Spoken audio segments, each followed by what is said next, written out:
สวัสดีค่ะทุกคนคลิปนี้นะคะเราก็จะมาบอกสูตรการดูแลกวักมรกตให้โตไวนะคะวิธีการง่ายๆนะคะที่บ้านของเราก็จะใช้ดินปลูกหน้าดินทั่วไปเนี่ยแหละค่ะ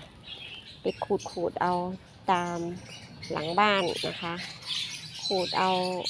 หน้าดินนะคะแล้วก็เอามาปลูกกวักมรกตของเพื่อนๆก็จะโตไวนะเพราะว่าโดยธรรมชาติแล้วกวักมรกตเขาก็เป็นต้นไม้ที่ไม่ชอบนู่นนี่นั่นเยอะนะคะเป็นต้นไม้ที่ปลูกง่ายไม่ต้องการน้ำเยอะ